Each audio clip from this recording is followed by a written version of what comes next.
Muy buenas noches, bienvenido a su programa Nuevo Tiempo, en la cual vamos a hablar en esta oportunidad de la política minera. Un tema importante para nuestro país, ya de que ha sido uno de los pilares de la economía boliviana. Queremos indicarles que van a haber invitados especialistas en el tema para que nos acompañen durante este periodo. Querido Emilio. Buenas noches, Luis Felipe. Un saludo a la audiencia, a toda esa gente que nos escribe, a nuestra fanpage en Facebook y además recordar a toda la gente en las provincias que no solo este programa sale a través de cable, sino que puede ser visto a través de internet en el link que verán a pie de pantalla. Vamos a una pausa y vamos con los invitados. Vamos a una pausa.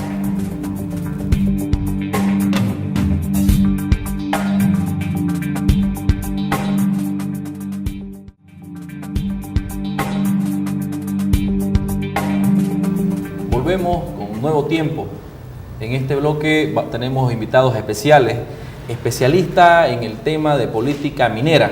Tenemos al ingeniero Carlos Chalup, que es analista económico, y también hemos invitado en esta ocasión al ingeniero José Padilla, que es geólogo y ex secretario de Hidrocarburos y Minería de la Gobernación. Emilio. Para comenzar, Carlos, ¿cómo evalúas el resultado de la política de estatizaciones mineras practicada por este gobierno? Bueno, para evaluar es muy fácil, tendríamos que remitirnos al pasado y ver el presente. En el pasado, Comibol en el 52, cuando se estatiza en el 56, pasa de tener 24.000 funcionarios a tener 36.660.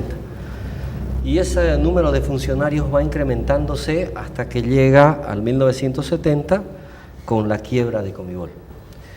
Estamos hablando de la estatización que se hizo a Patiño, Aramayo y Hochschild.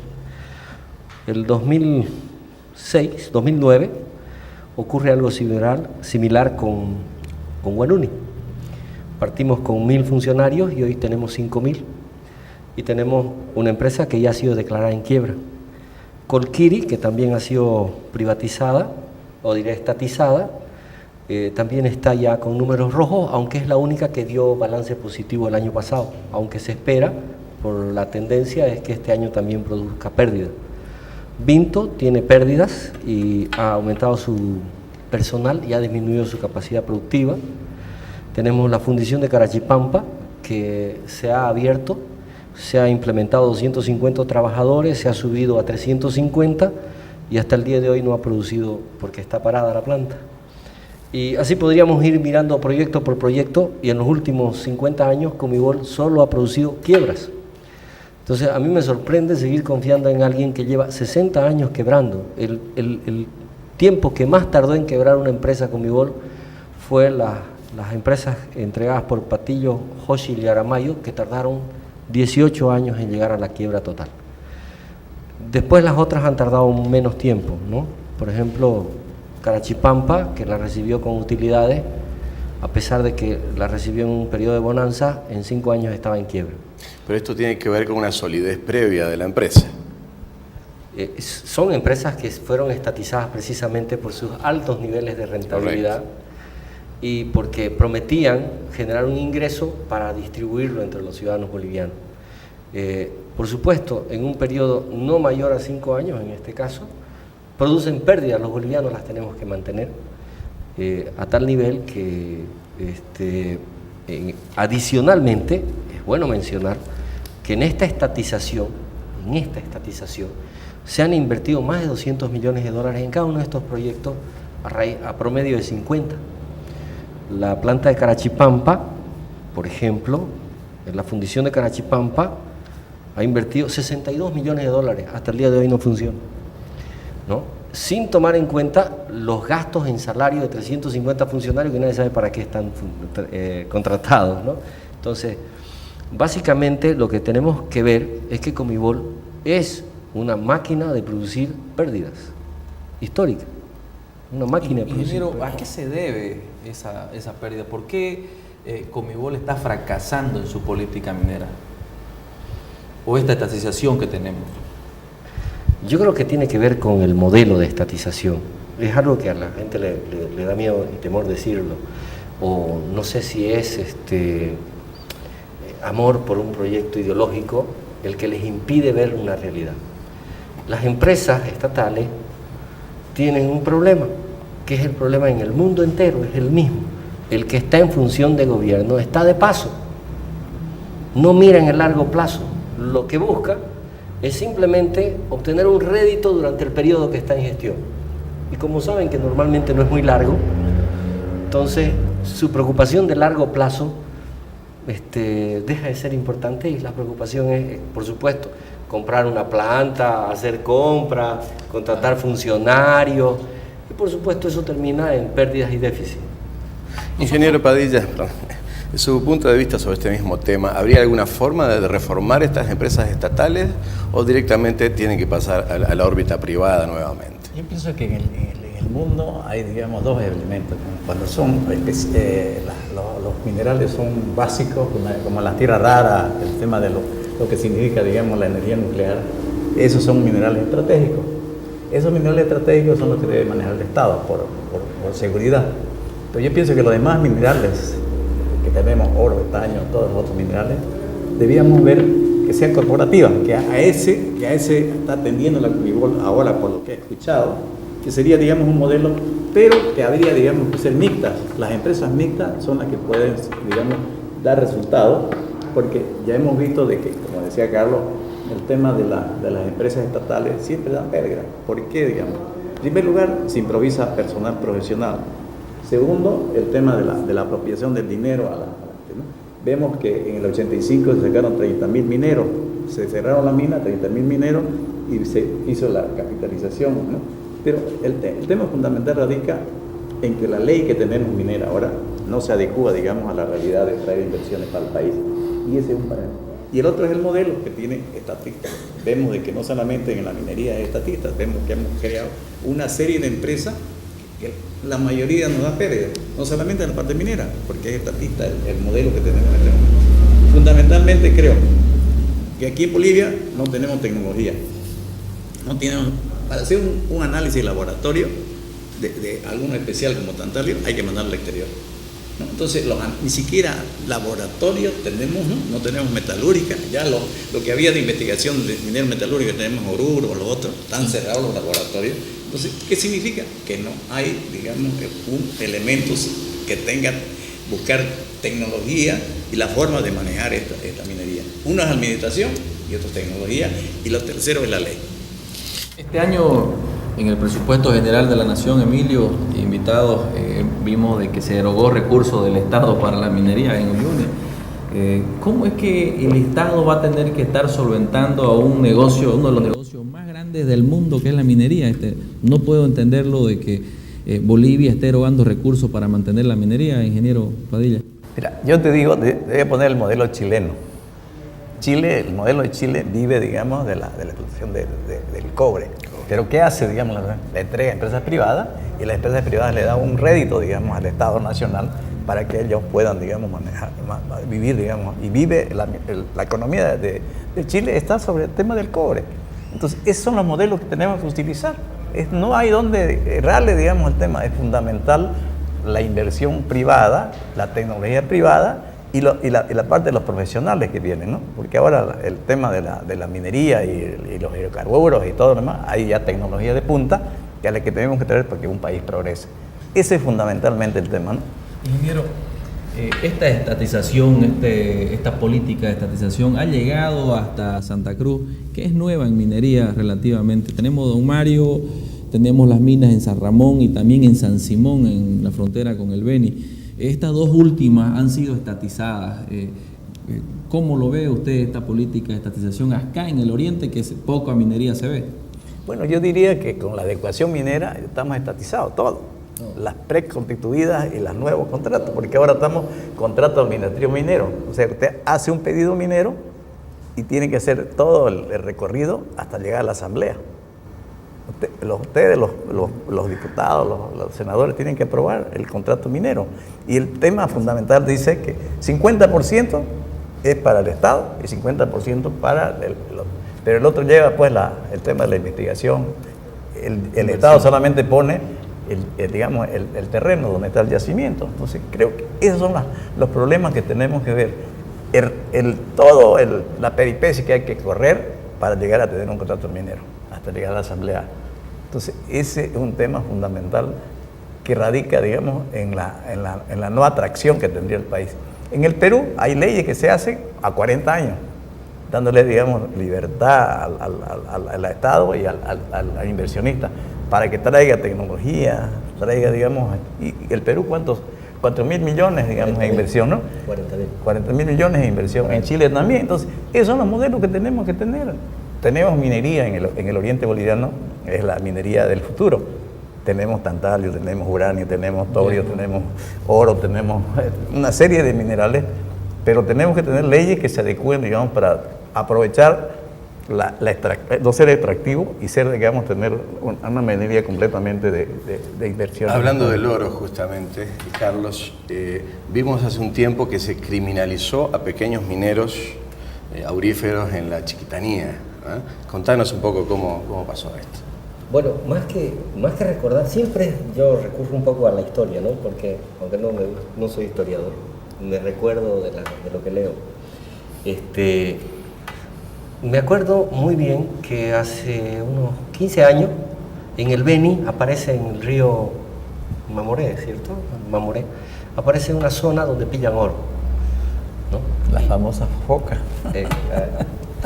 Y los habitantes de la zona empiezan a parcelarse, pues, ¿no? Se ponen de acuerdo, se parcelan la zona y empieza a producir una exitosa actividad aurífera en la zona. Una fiebre de explotación. Una fiebre de explotación. Y por supuesto surgen las críticas desde esa burocracia siempre central, ¿no? Esa burocracia que maneja el poder, que es desordenada, que es criminal, que se roban el oro y tal.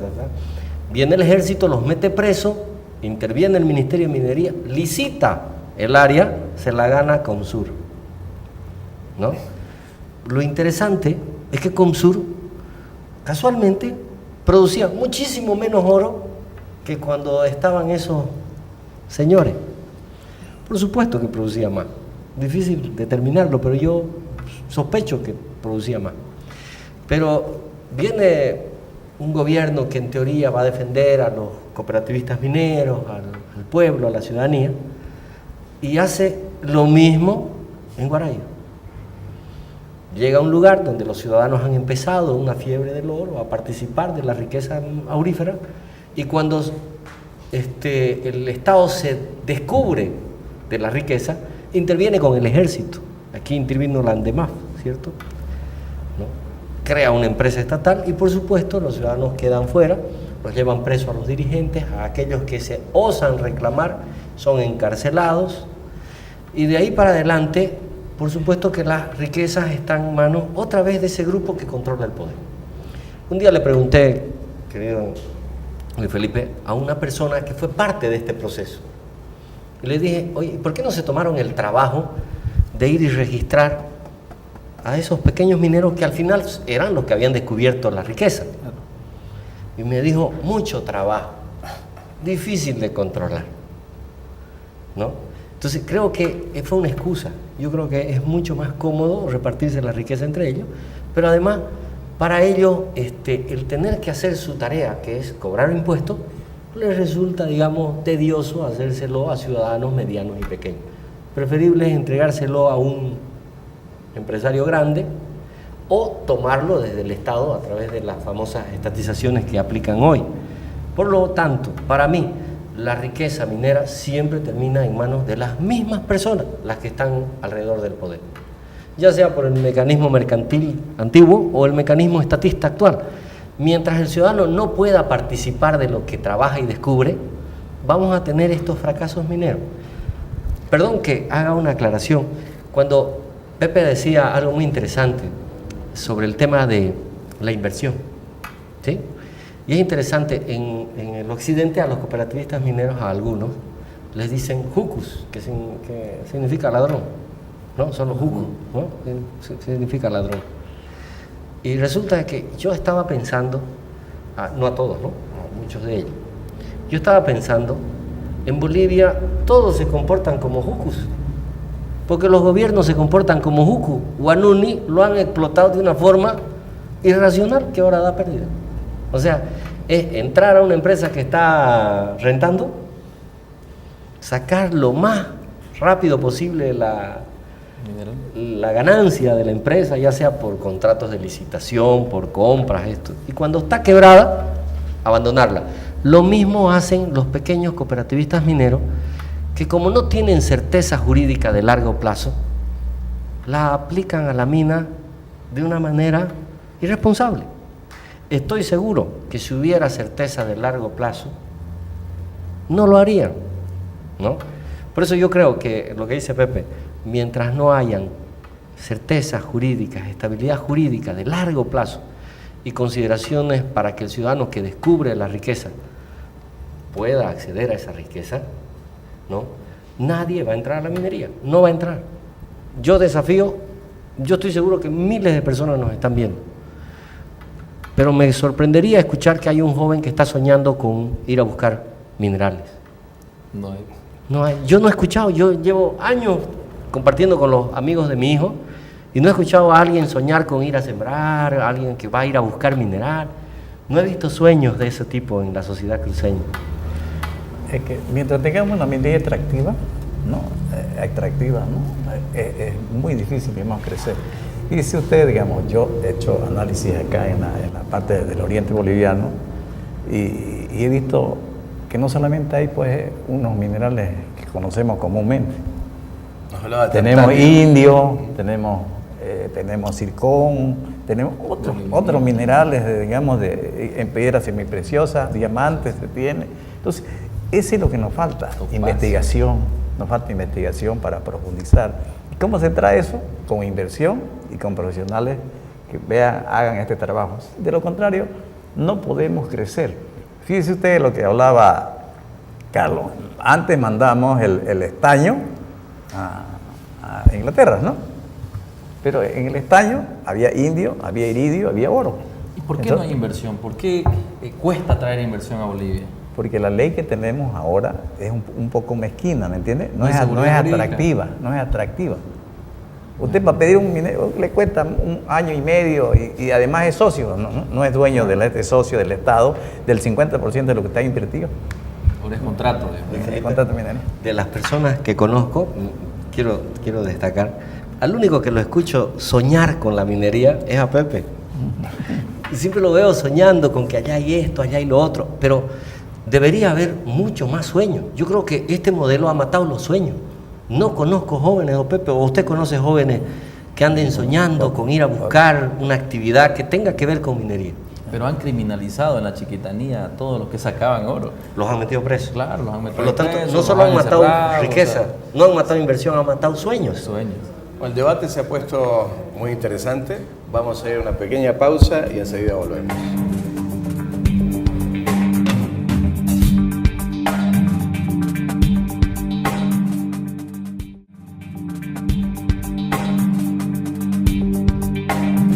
Seguimos en Nuevo Tiempo con nuestros invitados de lujo que tenemos, pero antes de eso vamos a ir a un contacto telefónico desde Tarija con Humberto Bacaflor, él es Premio Nacional de Periodismo.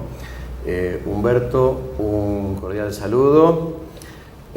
Tenemos un par de preguntas para hacerle. Primero, ¿necesita Bolivia un cambio en la legislación, o construir una nueva legislación volviendo al régimen de concesiones? Creo que el régimen de las concesiones ha creado una especie de cultura en Bolivia. Es la costumbre, el hábito de los bolivianos de operar con concesiones. En mi pueblo, por ejemplo, en Tupiza, había que denunciar una región, un lugar, un predio específico, donde uno quisiera tener la posibilidad de explotar la minería. Se denuncia, se hace ante la Cámara de Minería del pueblo y eso después te autorizan a explotar, a proseguir. Si alguien, por ejemplo, está interesado en el mismo lugar y comprueban que tú no has estado haciendo nada durante un cierto tiempo, pues la concesión pasa al otro. esa es una cultura que se ha creado en el país, es una cultura por la cual, por ejemplo, mi abuelo, mi papá, mis tíos y todo en Tupizá operaban así. Yo pienso que esa es una manera interesante por la cual se aplican y se ejercen los derechos de la minería. Y pienso que podría volverse a eso, porque en este momento el sistema que se aplica está demasiado dependiente de las presiones que hace el gobierno, las gobernaciones, los sectores políticos vinculados al gobierno y todo eso. Y creo que de esa manera se desvirtúa la posibilidad de acceder a una libertad económica en el campo de la explotación minera, sobre todo a pequeña escala. Bien. Humberto, con el régimen de autorizaciones temporales por parte de los municipios, ¿el gobierno central de alguna forma ha transferido una capacidad de extorsión burocrática a las alcaldías? Yo tengo un amigo cuyo nombre no quiero pronunciar por el momento, que sostiene lo siguiente, que en realidad este sistema creado por el MAS es una especie de transferencia del centralismo hacia las regiones, pero manteniendo el centralismo en todo su poder y en toda su potencia. Pienso que eso es lo que está haciendo el MAS. Ningún gobierno de Bolivia, desde el 1825 hasta ahora, ha hecho absolutamente nada por transferir del poder central algunas de las atribuciones que tiene el gobierno central. Y en este caso minero, por ejemplo, el gobierno del MAS lo que ha hecho más bien es concentrar el poder y con el pretexto de estar transfiriendo a las regiones algunas atribuciones, lo que ha hecho es en realidad enviar emisarios, filiales del centralismo. Se han convertido en filiales del centralismo las oficinas que el gobierno del MAS pone en las regiones y que por supuesto con una enorme capacidad de propaganda anda diciendo que se trata en realidad de una descentralización, de una parte de la autonomía y todo eso, pero eso es pura propaganda. Y los que no estamos embarcados ni estamos absorbidos por la tremenda capacidad de propaganda que tiene el gobierno, entendemos que se trata en realidad de un sistema de centralismo absorbente que utiliza esta clase de argumentos y de patrañas para hacer creer a la gente que estamos viviendo una descentralización y un reino de las autonomías regionales en el país. Muchas gracias, chao, chao. Bueno, era Humberto Bacaflor Ganam, le damos muchas gracias, es una celebridad del periodismo nacional. Carlitos, un poco sobre lo mismo que hablábamos con Humberto. ¿Se ha precarizado la actividad minera con este sistema de autorizaciones temporales? Sí, terrible, terrible. No sé qué nombre ponerle, ¿no? O sea, si el sistema centralista era perverso, nos han mandado un comisario al barrio, digamos, ¿no? O sea, el sistema del comisario cubano. Los municipios se están comportando, no todos, pero en su mayoría, y las normativas que le han transferido a los municipios para ejercer esta atribución, los han convertido casi en comisarios de un modelo perverso. Por ejemplo, una persona que se dedica a la extracción de áridos tiene que anualmente solicitar un nuevo permiso. Y por supuesto, imaginémonos los cálculos que se hacen cada fin de año para ver si continúa o no continúa. Imaginemos que esta persona ha invertido compromiso económico, familiares, maquinaria. Además, invierte en un proyecto de vida. Nadie trabaja sin proyecto de vida, nadie. Ni siquiera para un empleo que uno lo toma con una proyección de vida, ¿no? Uno elige dónde va a trabajar, donde le proyecte a uno la vida. Peor cuando uno elige arriesgarlo todo en un negocio, ¿no? Porque uno pone su dinero, pone su plata, pone su esfuerzo, invierte los recursos que a veces son ahorros ni siquiera propios, pueden ser familiares o fruto de una herencia. En este caso, todo eso está en juego cada fin de año. en manos de alguien que es una autoridad política que básicamente cumpliendo órdenes del centralismo, yo le llamo comisarios del centralismo, ¿no? De ese modelo perverso. Entonces es bien triste verlo porque al principio la gente lucha por seguir y uno los ve luchar, pero uno sabe que esa lucha va a terminar desgastando su esfuerzo, va a terminar deteriorando a tal nivel que la gente va a dejar y abandonar el territorio, lo cual es triste también para la sociedad porque se van abandonando capacidades productivas, ¿sí? Entonces, en todo caso, para mí es preocupante, creo que tenemos que hacer una reflexión. Tenemos la capacidad en este ámbito autonómico, gracias a Dios, tenemos la capacidad de hacer una diferencia, pero habría que, yo llamaría a la gobernación, a los municipios, a hacer una diferencia y no copiar el modelo, ¿no? Que es un modelo perverso, corrupto, extorsivo contra los ciudadanos, donde el ciudadano cada año tiene que presentarse frente a una autoridad que le va a definir vida o muerte. ¿Cómo ha afectado este nuevo régimen a la explotación de áridos en Santa Cruz? Bueno, definitivamente la explotación de áridos está sufriendo muchas consecuencias, ¿no? Una de ellas ha encarecido el costo. Los áridos deberían haber bajado de precio porque la demanda ha caído y lo normal es que si hay menor demanda, la competencia debería generar una mayor oferta de precios y de volumen.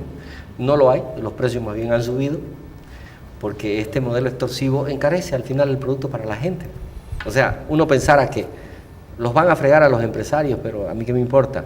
No, porque al final el empresario se va deteriorando, con el tiempo termina retirándose del sector. Es una cadena. Pero hay la cadena, hay un problema, perdón, ¿no? Sí. al final la extorsión también la paga el ciudadano, porque encarece el modelo productivo, ¿no? Entonces, al final el ciudadano está pagando hoy día un precio de un árido que podría estar mucho más barato. Pero hay un tema que es importante ahí en el tema del río, no vamos hablando del río, ¿no?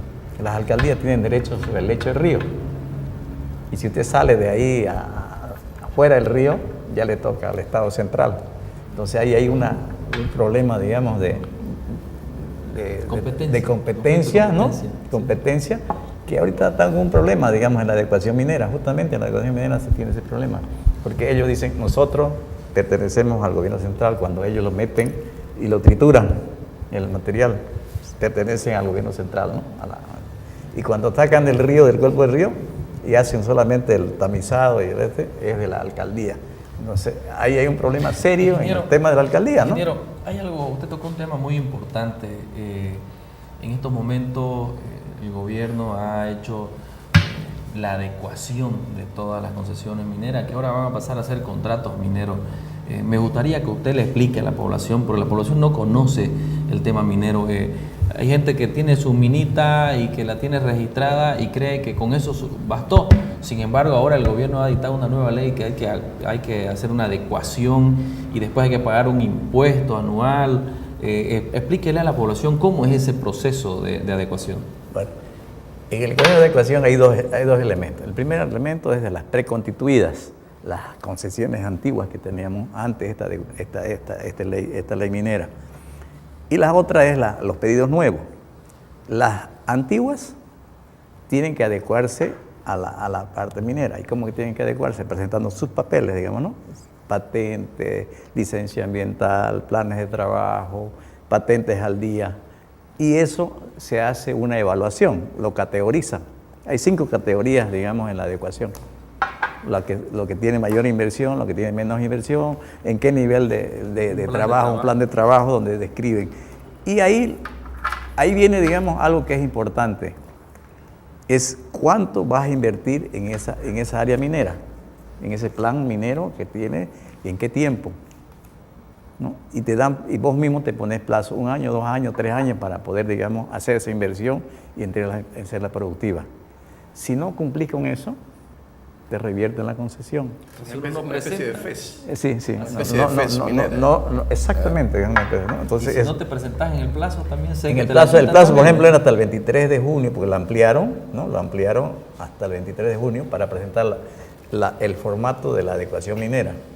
Con eso viene la segunda etapa donde lo categorizan a los concesionarios, los nuevos y los antiguos, y después le dan un plazo para presentar todo esto, inversión, plan de trabajo, licencia ambiental, Senaricom, todo, digamos, los papeles para poder, digamos, estar al día y poder presentarlo. Y de ahí recién pasaríamos, una vez pasamos todo ese camino tortuoso, recién va al Congreso.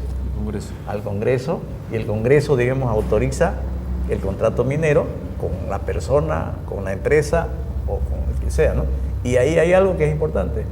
El Estado pone el yacimiento, porque ya se van revertido, digamos, la concesión, y tienen que pagar el 50% de lo que produce, digamos, el TECTA minero, ¿no? La explotación minera, ¿no? ¿El dueño de todas las minas es Comibol? No, es el Estado central. El Estado central. El Estado central. Comibol es una parte del Estado central, ¿no? Ellos tienen su área que le ha dado el Estado a Comibol, ¿no? Ellos tienen, ¿no? Un área determinada, digamos, diferentes secciones, ¿no? Que tienen, ¿no? Pero acá el dueño de todas las concesiones es el que maneja el AJAN, la Autoridad Jurídica Minera, ¿no?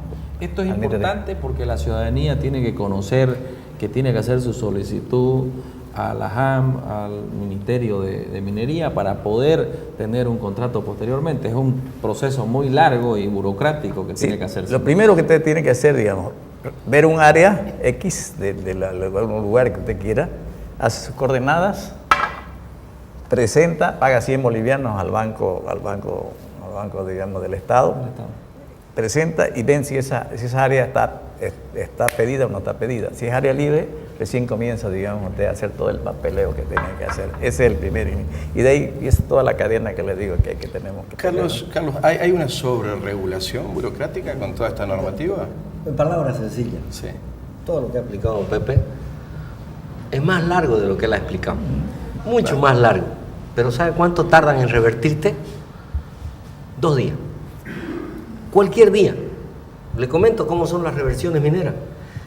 Le publican en el periódico Cambio, está de moda ahorita publicar en el periódico Cambio en La Paz. O sea, la gente de acá, por ejemplo, un ladrillero, un ripiero, ¿qué se va a enterar de que publicaron en el periódico Cambio de La Paz su nombre? Lo publican. 15 días después, él se tiene que presentar en un lugar al que lo han nombrado, ¿cómo se llama? Lo han llamado, lo han Lo han comunicado. citado, y ¿sabes Claro. qué? Es hasta chistoso, parece colonial. Parece colonial, dice, se lo cita en la plaza de Porongo o en la plaza de Cotoca a las 3 de la tarde el día tal. Para decapitación. Sí, y lo interesante es que uno se presenta, pero uno no sabe quién es el otro, ¿no? No se sabe quién es el otro. Conozco gente que se ha presentado y no se han encontrado y ya la perdió la concesión. Porque como dice Luis Felipe, si no te presentas en ese lugar a esa hora, ya la perdiste. Tengo un amigo que tiene una concesión minera importante en Potosí, ¿no? Lo citaron en la plaza de un pueblito, no se enteró, pero estaba citado en la plaza de un pueblito a las 8:30 de la mañana un día ahí. Cuando se enteró, le llegó la nota que ya no era dueño de la mina, que ya no tenía contrato, que ya salga. El tipo se asustó, fue a La Paz y le dijo, oiga, ¿cómo me van a citar a la plaza de un pueblo? Si en mi contrato está la dirección de mi domicilio, está la dirección de mi oficina, está la dirección jurídica de mi apoderado legal, mi representante legal en la ciudad de La Paz. ¿Por qué me citan en un pueblito? No, así son los procedimientos. O sea, los procedimientos, los mecanismos de abuso para revertirte un derecho son totalmente discrecionales. No existe ningún mecanismo de seguridad jurídica. Ahora, esto es un mecanismo para expropiar antiguos concesionarios y transferir eso a nuevos beneficiarios, me imagino. ¿Quiénes son los nuevos beneficiarios? Comibol. Comibol. A Comibol, todo lo que se entrega va a Comibol. Y lo más interesante es que, don Pepe, y a veces suena duro decirlo, Yo he estado presente en una reunión, en un café, donde una concesión que acababa de ser ¿cómo se llama? Revertida, con mala entraña, o sea, habían metido preso al dueño, le habían quitado sus camiones, sus tractores, sus volquetas, todo. ¿La intervinieron entonces? Sí, lo intervinieron y lo metieron preso. Por algunas fallas posiblemente en sus procedimientos, papeles, no lo sé.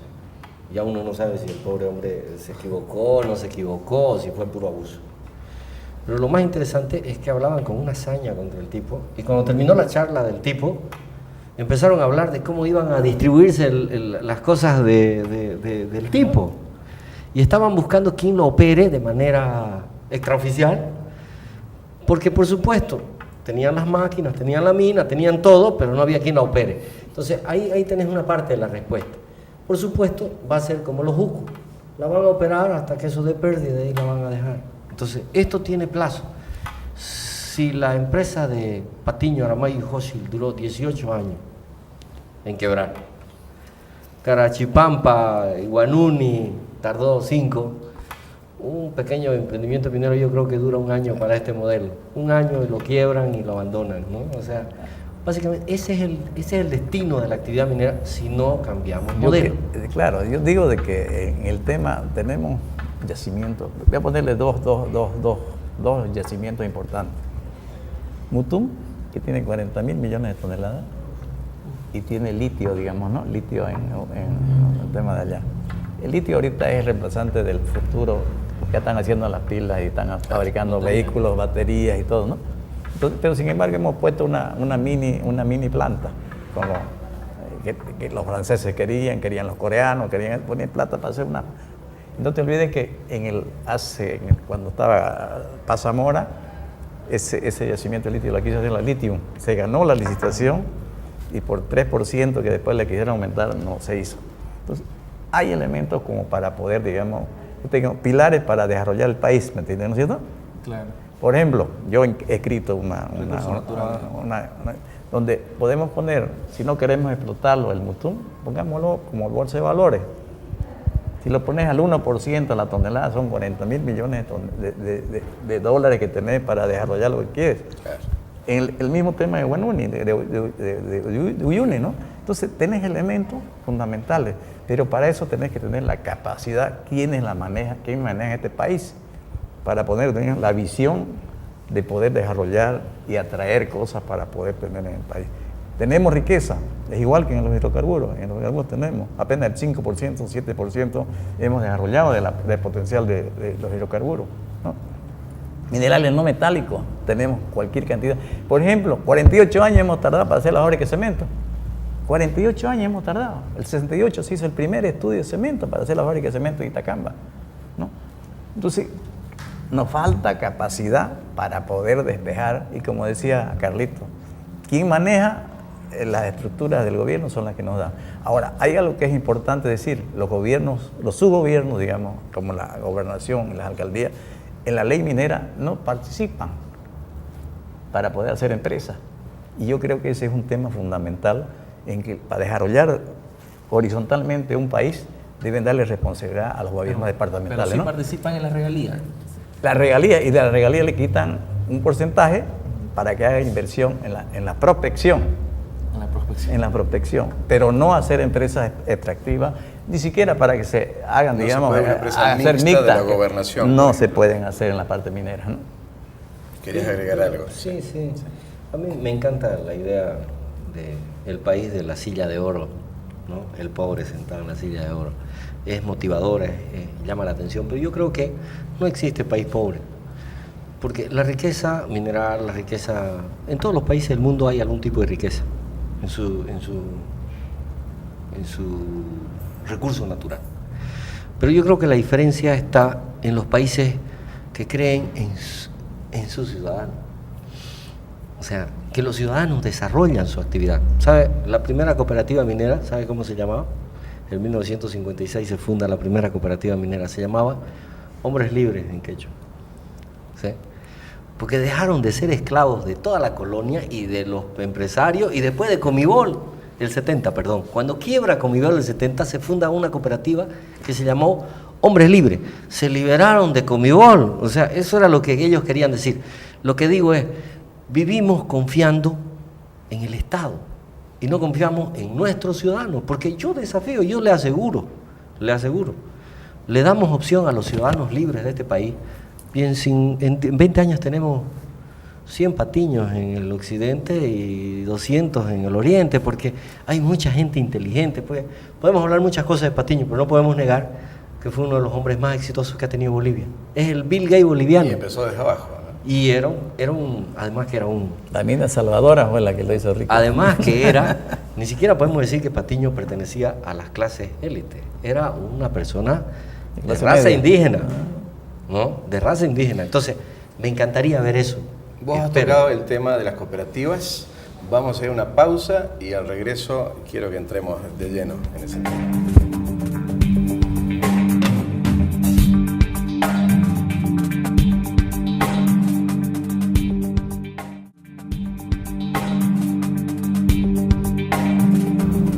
Volvemos con su programa Nuevo Tiempo, un tema muy importante que es la política minera. En su momento fue el que levantó al país de Bolivia. En muchos años ha sido el principal producto que ha sido exportado del país, pero tenemos diferentes situaciones en nuestro país. Hemos conocido que las cooperativas mineras han sido aliadas a este gobierno y en el último año hemos visto de que han habido conflictos y enfrentamientos e inclusive llegar hasta muerte. Ingeniero Padilla, ¿qué opina usted de este tema?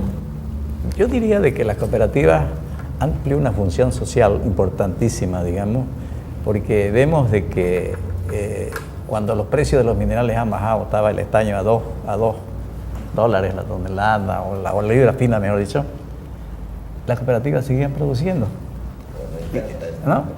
Seguían produciendo las cooperativas porque ellos eran su medio de vida, su medio de tema, ¿no? El otro factor de las cooperativas que han aportado han sido, digamos, a las comercializadoras. Quienes se han beneficiado con las cooperativas ha sido la gente que comercializa el mineral, ¿no? El otro, porque el Estado, cuando se cerró el banco minero, que era el que compraba, digamos, el mineral para venderlo al exterior, ya se abrieron la parte comercial privada y ahí, digamos, han tenido... Porque hay dos cosas en el tema de la venta. Usted entrega un estaño de 60% de ley, pero sin embargo tiene, digamos, el 100% de todo, ¿no? Lo otro es basura, según ellos. Pero lo pasan al exterior y en el exterior esa basura tiene otro precio porque hay otros minerales, como le decía anteriormente, incluidos. Yo pienso que la cooperativa, vuelvo a decir, ha cumplido un papel fundamental en la parte social. El problema en la cooperativa es que ha entrado el tema político, de, digamos, apoyar al gobierno de turno, de estar en esa cosa, sacar ventaja. Y ahí se ha perdido, digamos, el horizonte del principio cooperativo. Y el otro elemento negativo en la cooperativa ha sido que ellos han producido para el día, han arañado lo que está a la vista y no han traído tecnología que debían haberle, que le prometió Comibol, darles profesionales, le dieron algunas maquinarias, pero no lo suficiente, digamos, para que ellos puedan haber crecido. Y creo que la cooperativa es buena porque al final la parte social debe, digamos, continuar para poder, digamos, desarrollar, especialmente en el occidente. En el occidente, digamos, la mayoría de la gente, son 10.000 personas que hay en el Cerro Rico de Potosí y la mayoría son cooperativas, las que están ahí y las condiciones que trabajan. Porque hay que ir a ver la forma como trabaja la gente, como extrae dentro de la mina en Potosí, es completamente, lo han visto como... Las cooperativas han cumplido un rol importante en el país, pero ¿qué ha pasado? ¿Qué sucedió con el quiebre con el gobierno? ¿Por qué el gobierno quiere hacerlas desaparecer? El tema, porque este gobierno tiene dos cosas, ¿no? Mientras a uno le sirve, ¿no? Está bien. Y cuando ya es bagazo, ¿no? Entonces las cooperativas le sirvieron para poder subir y por eso hay senadores, hay diputados, hay todo en el Parlamento, te conoce ese tema, ¿no? Entonces, ese ha sido, digamos, lo han utilizado políticamente y no le han dado las condiciones para que desarrollen exactamente las cooperativas como deben hacer, ¿no? ¿Se equivocaron los cooperativistas mineros al apoyar un proyecto que es estatista, en el fondo? Sí, lo que pasa es que, ¿te acuerdas que conversábamos el ejemplo de Goli? ¿No? En el periodo de Goni se tomaban las minas interesantes. Don Pepe ha hecho una descripción fantástica. Dijo, han cumplido un rol. Cuando el mineral no valía nada y las minas se cerraban, ellos rascaban con sus uñas las minas y produjeron esas minas. Eso les dio posesión. Pero Goni nunca le firmó papeles. Estoy hablando del periodo neoliberal, el que teoría la propiedad privada. Era para los que estaban en el poder. Los cooperativistas mineros nunca pudieron acceder a una consolidación de su derecho, ¿no? Vivían como jucus, como ladrones de minas que habían sido abandonadas.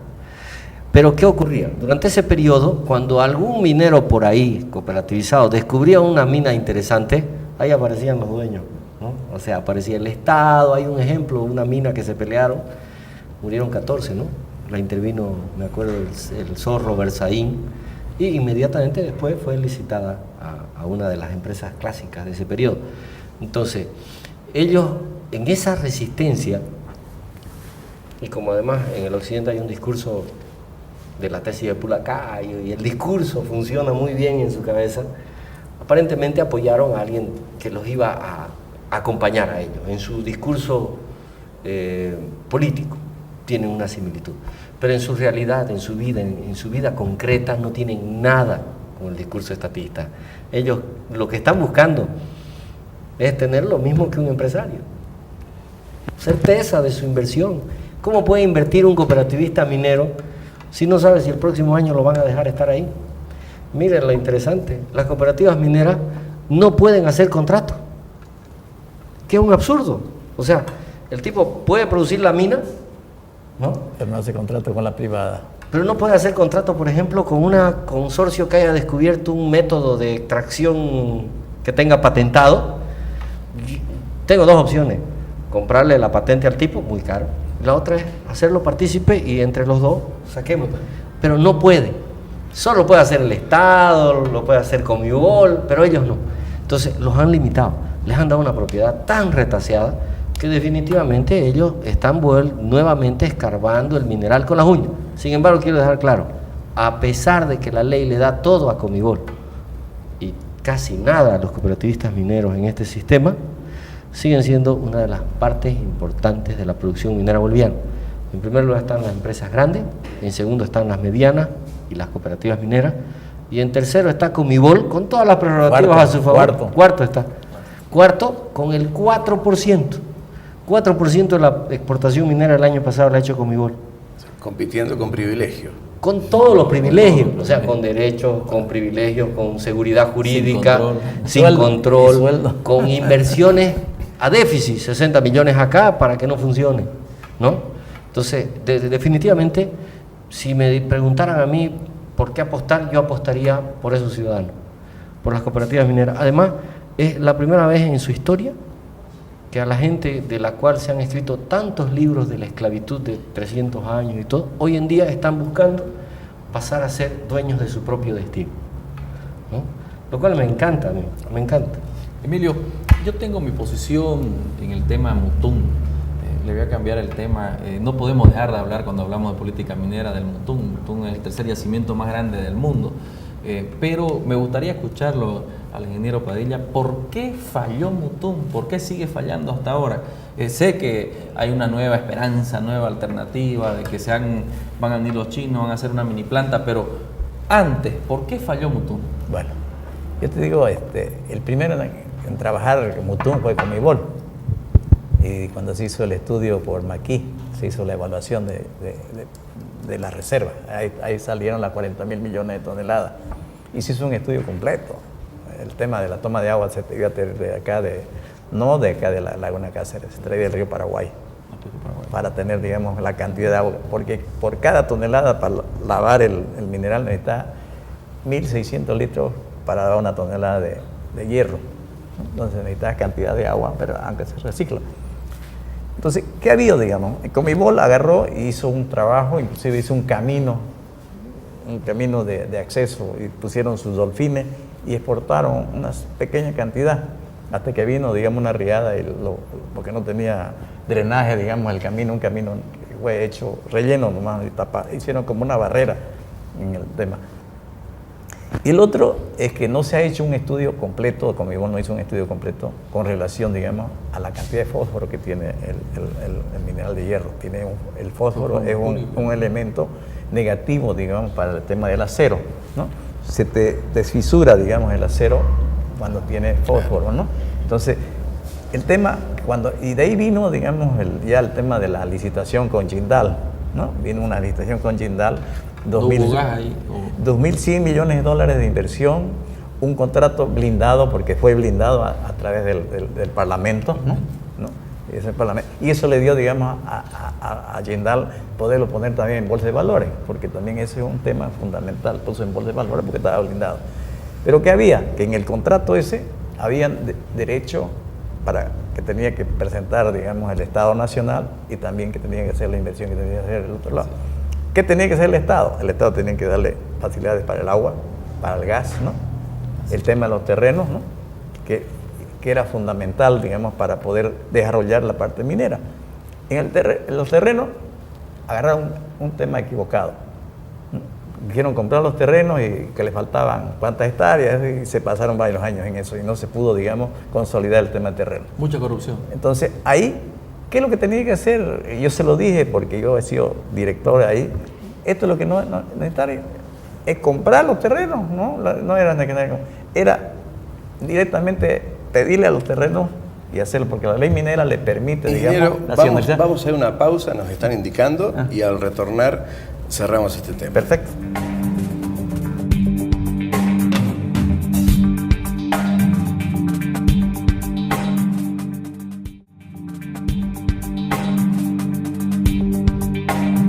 Volvemos en Nuevo Tiempo. Tenemos el criterio y la posición del ingeniero José Padilla, donde nos va a concluir un tema de por qué el Mutún falló y también nos va a hacer las conclusiones de la política minera en el país. Bueno, yo como le decía, hubo el contrato de Jindal debía poner 2.100 millones de dólares y el Estado tenía que poner terreno, gas y agua. Pero lastimosamente el Estado no cumplió, y al no cumplir, Jindal tuvo el pretexto también no cumplir con las inversiones, ¿no? Entonces ahí vino el debacle de todo este tema fundamental. Y para mí el que ganó en este tema ha sido Jindal, porque puso en bolsa de valores, digamos, y ganó dinero. Inclusive ahorita hay ya un juicio, ¿no? Que está en arbitraje y Jindal le está cobrando 100 millones de dólares al Estado de este contrato. Se hizo un globo de ensayo grande, ¿no?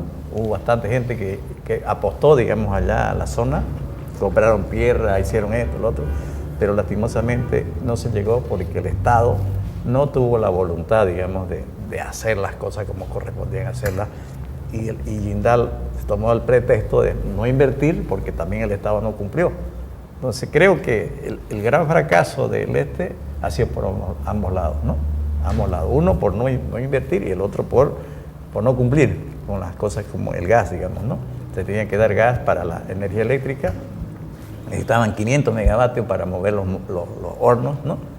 Porque se iba a llegar hasta el acero, era explotación de la parte del concentrado, venía, digamos, el tema de la esponja, ¿no? Venía el pellet, venía el fierro de construcción, laminado y el acero, ¿no? Eran 5 cosas que tenían que tener, ¿no? Entonces, y digamos a llegar a producir 1.100.000 toneladas de acero en los próximos 8 años, ¿no? Pero desgraciadamente, como les digo, y lo importante que se perdió era el precio. El precio en ese momento, a nivel internacional, estaba muy bien el tema del acero, ¿no? Para poder haber hecho buenos contratos, pero lastimosamente no. Y el otro es que tampoco lo acompañaba, era el proyecto de logística, que era Puerto Aguich, porque son 100 kilómetros para sacar, digamos, la carga hacia el... Ingeniero, su balance general de la política minera, ¿qué se está haciendo mal y qué habría que hacer? Yo diría 2 cosas, ¿no? Primero, que la ley que tenemos no se adecua, digamos, a una realidad de poder haber inversión, ¿no? Ese es el primer elemento. El segundo elemento es de que no hay seguridad jurídica en este momento. Si bien, digamos, a la gente está trabajando porque tiene la concesión, tiene, digamos, el pedido minero antiguo, y los nuevos todavía está entre comillas porque hay que aprobarlo a nivel del Estado. dos elementos fundamentales. Seguridad jurídica, ¿no es cierto? Que no hay. Y el otro, el papeleo que tenemos que hacer en este momento para poder hacerlo, ¿no? Y creo que lo importante aquí es, como decía al comienzo, que haya una inversión integrada, donde venga tecnología para poder, digamos, cambiar la minera extractiva a minera industrial. Bien. Carlos Chalup, tus conclusiones. Bueno, antes de hacer mi conclusión muy cortito, yo creo que no está de moda la honestidad en el país, ¿no? Don Pepe lo expresa muy bien. Falta honestidad en nuestras autoridades. Ahorita se está construyendo una planta en el Mutún de 450 millones de dólares. Yo tengo unos datos por ahí, que la planta, el día que inaugure, va a tener un costo de producción más alto que lo que estamos comprando del Brasil ahorita ya hecho. Entonces, esa planta solo puede funcionar si se cierran las fronteras para el acero, para que en el mercado local sea más cara, porque es una planta pequeña que tiene un costo de producción alto. Entonces, ¿pero por qué lo están haciendo? Seguramente por lo mismo que han hecho Bulo Bulo, la planta de Buria, ¿no? O sea, por los mismos motivos. No hay honestidad, porque la honestidad hoy día no está de moda y porque se pierde mucho por ser honesto, ¿no? O sea, se pierde mucho, no se es parte de esos grandes jugosos contratos. Pero en términos generales, yo creo que tampoco estamos de moda los ciudadanos. Y mientras la ley se haga pensando en el Estado, en la burocracia, los ciudadanos no vamos a poder progresar. Y un país progresa cuando sus ciudadanos progresan. Tanto se han cansado de hablar de los pobres mineros, libros y libros y libros. Cuando empiezan a progresar, los mineros los destruyen, ¿no? Las cooperativas mineras no son eso, ¿acaso? ¿Cómo se llama? Raza de bronce, todo, ¿no? Empiezan a progresar y, pucha, les arman redadas, matan. ¿Por qué? Porque en realidad es un discurso, no estamos de moda los ciudadanos. Y si los ciudadanos no hacemos algo para que el país nos pertenezca, este país va a ir a donde está yendo, donde todo el mundo se da cuenta que está yendo, porque el Estado no produce, ¿no? Los sueños son de las personas, no del Estado. El Estado lo que hace es lucrar un poco de la riqueza que produzcan los ciudadanos. Pero no estamos pensando en el ciudadano, estamos pensando en el Estado. Yo creo que ese es el cambio de rumbo y el desafío en las nuevas legislaciones. No sé si tomará más tiempo, si las legislaciones tendrán que hacer un cambio radical o se podrán hacer cambios parciales, pero hay que empezar a pensar en el ciudadano más que en el Estado cuando se trate de actividad. No digo ni siquiera pensar en dinero, digo pensar en los sueños de las personas, porque sé que detrás de cada emprendimiento hay un sueño y no se está pensando así. Bien. De mi parte, como conclusión, hace falta una nueva ley minera que, además de retornar al régimen de concesiones, respete también el capitalismo popular de los pequeños emprendedores mineros. Bueno, primeramente agradecer a nuestros invitados especiales. La verdad es que tenemos invitados de lujo. Mis conclusiones en este tema, si bien la ley minera no es tan nueva, porque recién se ha hecho unos 2 o 3 años, pero ha sido enmiendas y retazos a cada ley. Creo que es importante tener una amplitud en el ámbito minero porque somos un país minero. Tenemos que trabajar para que este país salga a través de la minería, se pueda trabajar en todo el país y tener una amplitud más grande y no tener más sesgo y burocracia en este tema. Yo termino con esta conclusión. Agradezco a los panelistas, a Emilio, y les pido y agradezco a toda la gente que nos está escribiendo por el Facebook, agradezco a todos los televidentes que nos siguen todos los domingos, lunes y jueves a través de Activa TV, y invitarlos para que nos sigan viendo en este programa y vamos a tener diferentes temas. Muchas gracias.